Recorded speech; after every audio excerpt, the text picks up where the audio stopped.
Madame Hélène Garcier est-elle là? Madame Dominique Ocroglic. Voilà. Monsieur Jean-Michel Tron. Madame Agnès Pignatel. Monsieur Denis Capel. Normalement, il est au fond de la classe.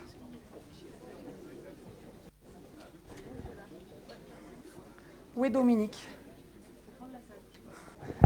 Ça serait bien la première fois que Dominique Ocroglic est au fond de la salle, quand même. Et ça balance. Elle a été dénoncée. Je ne suis pas dernier. Tu n'es pas dernier, non.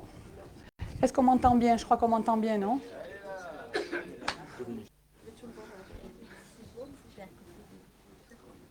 On m'entend fort et clair?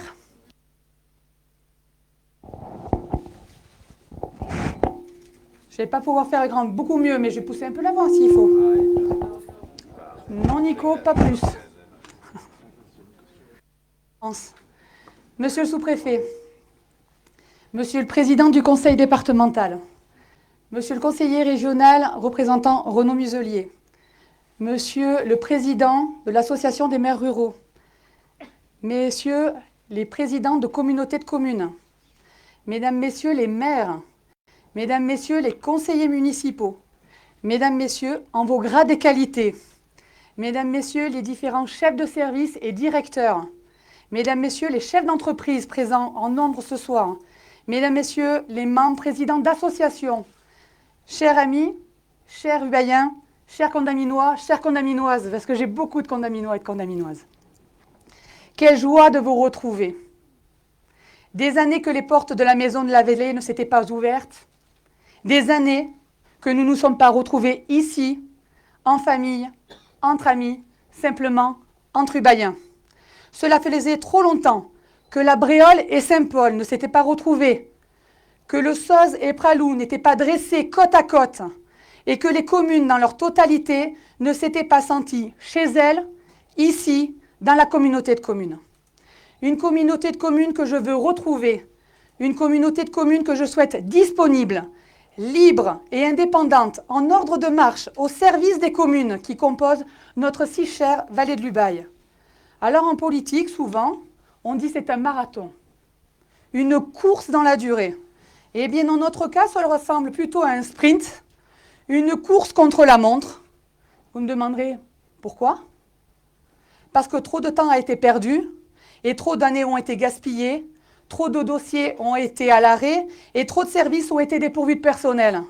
Trop de conflits, trop d'opposition entre les communes, trop de rancunes, trop de sanctions, tellement de divisions qui ont conduit à une urgence absolue, celle de retrouver une sérénité, une responsabilité ultime qui est devant nous, nous unir pour la vallée de demain.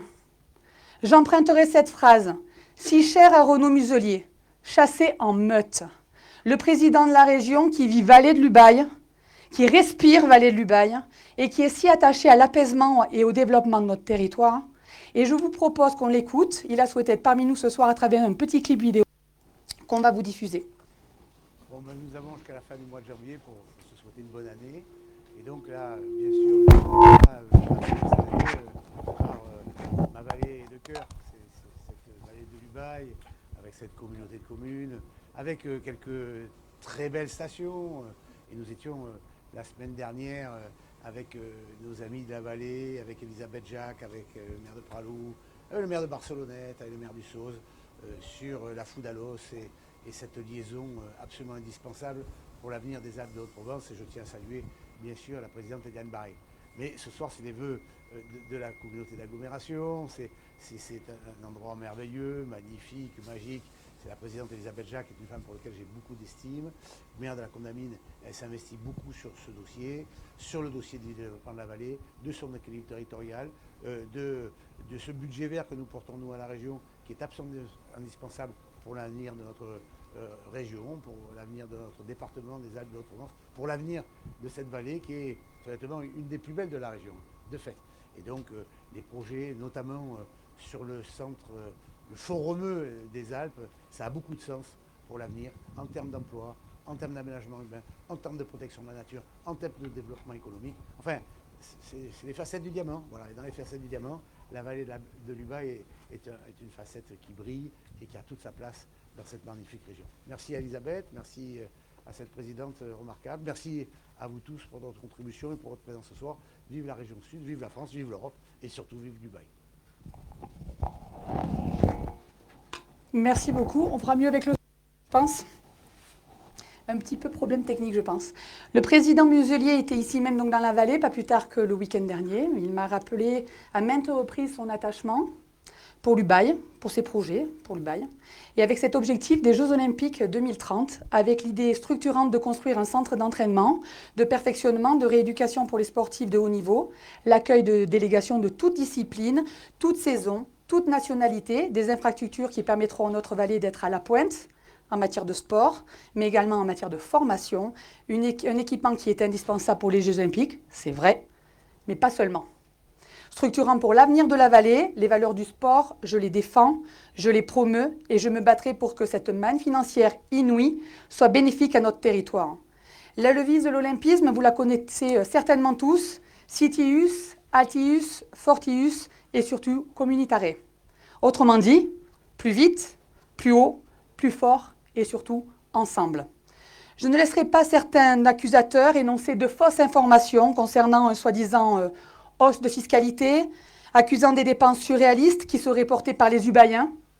Le dispositif Jeux Olympiques est cadré, encadré et l'enveloppe budgétaire définie est une opportunité sans précédent qu'on ne laissera pas passer pour le développement de la vallée de l'Ubaye.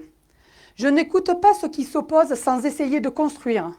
La partition, nous devons jouer. Nous l'écrivons ensemble, avec nos valeurs, alors pourquoi refuser de faire partie de l'ensemble ? Ces jeux, ils se construisent avec la collaboration, dont une qui m'est particulièrement chère, celle du département, celle de ce département si irrésistible. Et je souhaite remercier la présidente Eliane Bareil, à mon tour, pour son dévouement et son attachement à la politique de montagne, pour les fonds déjà engagés pour l'Ubaye, pour les perspectives d'avenir commun qui s'annoncent et le temps octroyé à notre territoire. Elle sera présente en Ubaye demain soir, au vœu de monsieur le sous-préfet. Je suis jalouse, mais place à vous, vous étiez prioritaire.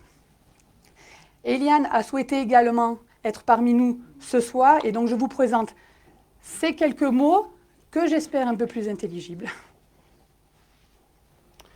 Bonjour à toutes et à tous. Madame la présidente de la communauté de communes de la vallée de l'Ubaye, mesdames et messieurs les maires, mesdames et messieurs en vos grades et qualités.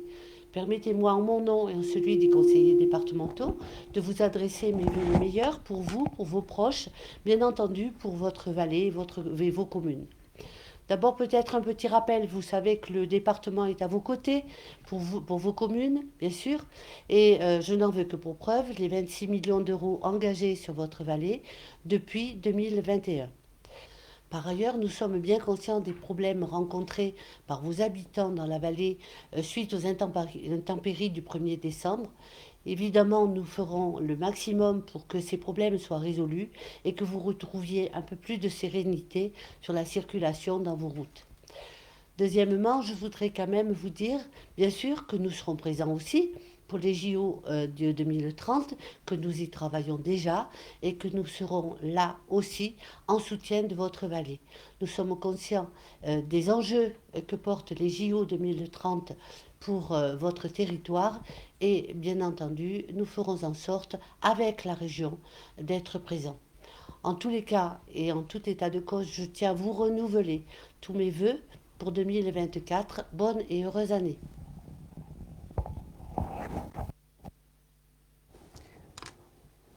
L'état d'esprit aujourd'hui, il est celui que je décris, donc apaisé, concentré, motivé, confiant, je dirais confiant. Pour l'avenir, vous le voyez, un alignement de planètes sans précédent. Le département et la région sont plus que jamais aux côtés des élus de la vallée pour porter leurs projets, pour les accompagner dans cette vallée précieuse, ce territoire où rien n'est impossible, je dirais même mieux que ce territoire où tout est possible, avec une intercommunalité qui guide les communes, qui les soutient. Monsieur le sous-préfet, je sais que vous êtes contaminé par la fièvre Ubaye, ne le cachez plus. Nous comptons sur l'État pour répondre présent aux enjeux. Je saurai vous rendre honneur en présentant des dossiers solides. pour lesquels la bataille des financements auprès de vos collègues sera imperdable. En fans de l'Olympique de Marseille, à jamais les premiers. Merci, mesdames les maires, parce que, mesdames, nous sommes majoritaires.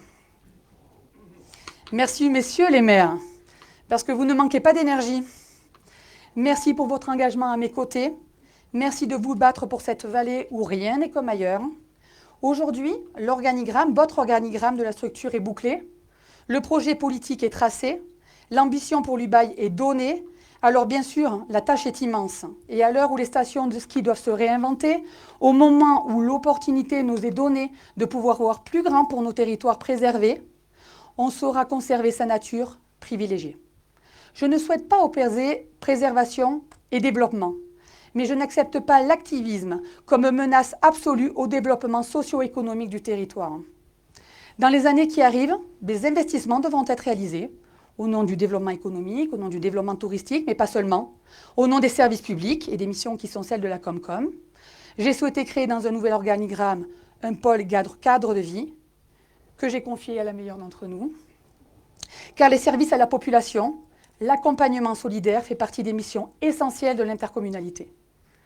Maintenant, laissez-moi adresser un petit mot, mais un fort mot, au personnel de la communauté de communes, présents nombreux ce soir. Il y a 3 mois, je leur ai demandé de me faire confiance et de déployer toute leur énergie auprès de moi et des vice-présidents. Je vous remercie. Vous avez répondu présent. Merci pour votre engagement. Au-delà de votre travail, en véritable co-constructeur, vous avez été solide. L'avenir de l'UBAI s'écrit avec vous. Un plan pluriannuel d'investissement va être présenté aux élus et les objectifs seront fixés. Un sprint, vous disais-je. Car cette feuille de route, elle s'inscrit jusqu'en 2026, date à laquelle l'ambition est d'avoir remis sur les rails une communauté de communes chancelante. Sans être exhaustif, certains sujets s'imposent à nous, la gestion des déchets, la protection des biens et des personnes, le développement hors tourisme, la valorisation du patrimoine, la mobilité, par exemple, pourront faire partie de nos préoccupations, tout comme les logements saisonniers, la formation de nos jeunes, et d'autres sujets qui mobilisent les communes, et devant lesquels nous ne devons pas rester spectateurs, et pour lesquels les équipes sont déjà à pied d'œuvre. En matière de tourisme, l'espace lumière pour Pralou est lancé. Cette semaine s'est tenu le premier SMEL, syndicat mixte de l'espace lumière, le syndicat unifié. Lors de cette première assemblée, les élus ont entériné le périmètre définitif sans le domaine du CNUS. Nous avons respecté notre parole et agi conformément à notre engagement, n'en déplaise aux semeurs de troubles, essayant de détourner la vérité. Aucun euro ubaïen n'ira au CNUS. Aucun euro ne contribuera à l'exploitation ni du CNUS, ni de la Foudalos, jusqu'à la fusion des régies de Pralou et de la Fou. À présent, c'est à Pralou et à la Foudalos d'écrire une nouvelle page de leur histoire, une nouvelle page de notre histoire. Pour le SOZ, un plan directeur global va être travaillé au premier trimestre, il est en cours.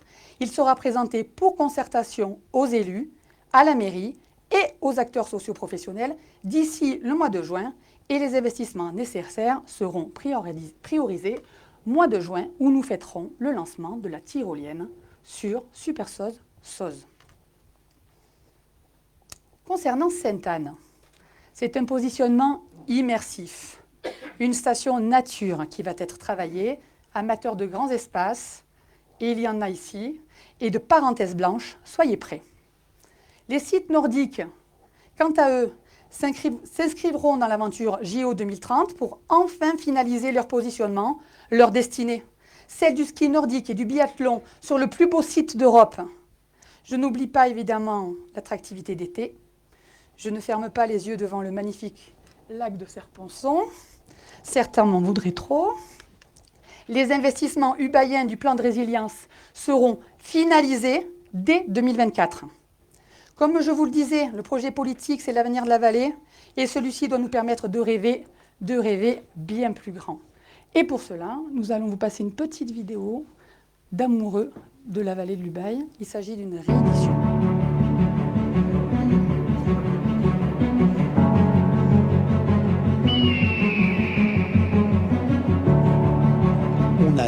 besoin d'une nature extraordinaire, généreuse et préservée. On a tous besoin de se ressourcer.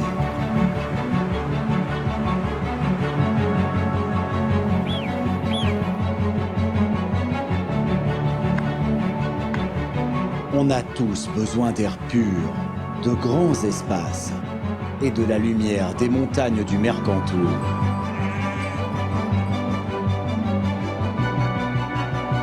On a tous besoin de liberté, de s'évader.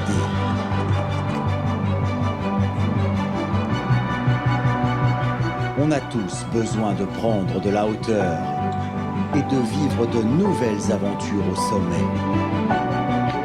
On a tous besoin de se sentir exceptionnel et de vivre de nouvelles expériences.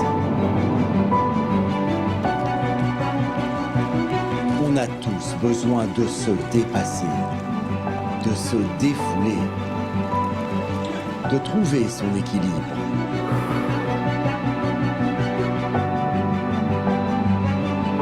On a tous besoin des lacs, des rivières et de suivre le fil de l'eau.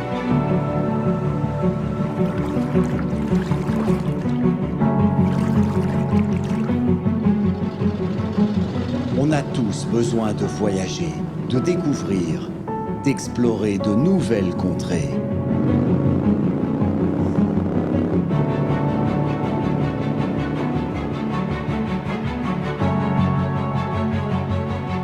On a tous besoin des plaisirs simples de la vie, de retrouver le goût des bonnes choses.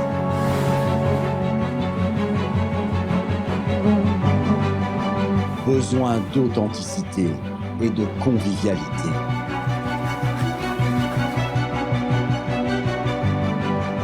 On a tous besoin d'être surpris, de faire de nouvelles rencontres, de croiser d'autres cultures.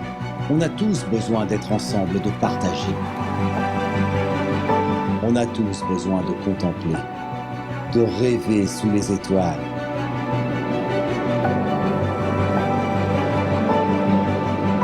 On a tous besoin de nouveaux parcours, de s'envoler plus loin et de jouer avec les lois de la gravité.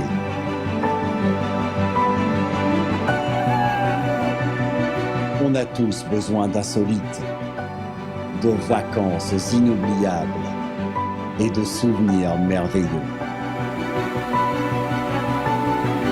On a tous besoin de bien-être, de quiétude, de se relaxer.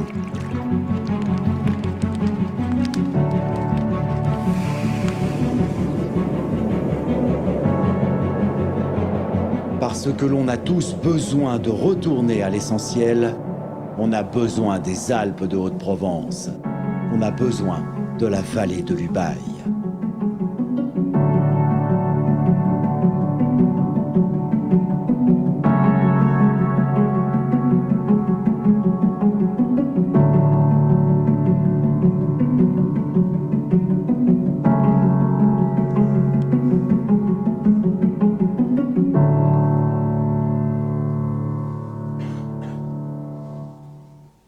C'est beau, hein?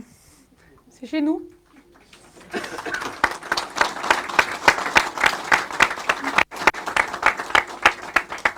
Bon, il ne me reste plus qu'à vous souhaiter une belle et heureuse année, pleine joie, pleine bonheur. Prenez soin de vous, prenez soin de vos proches. Ce discours, je l'ai écrit avec mon cœur, vous l'avez compris, à travers mon émotion certainement. Cette vallée, je la porte plus haut, plus fort. Au fond, du plus loin que je me souvienne, j'ai toujours éprouvé un sentiment d'amour pour mon pays. Et au fond, c'est ça le trésor de notre vallée, non? C'est la richesse de notre communauté. Et c'est ça la beauté du combat que nous devons mener pour notre avenir.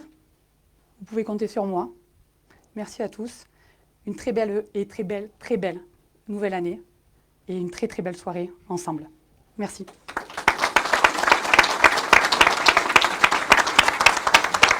Avancez-vous un peu. Parce que sans eux, ça va. Merci à tous. Je vais vous inviter à partager le pot de l'amitié.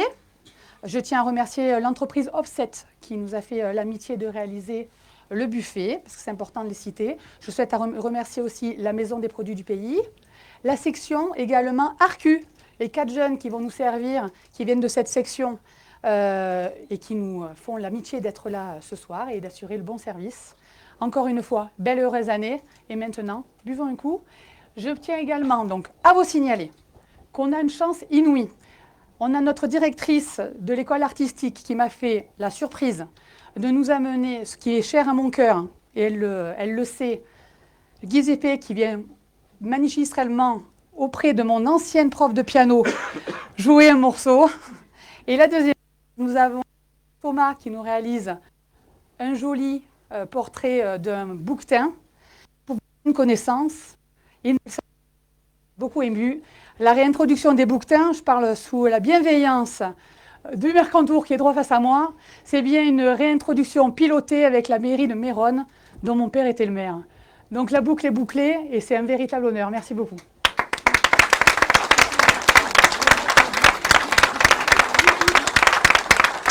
On écoute Guy Zépé ? C'est parti.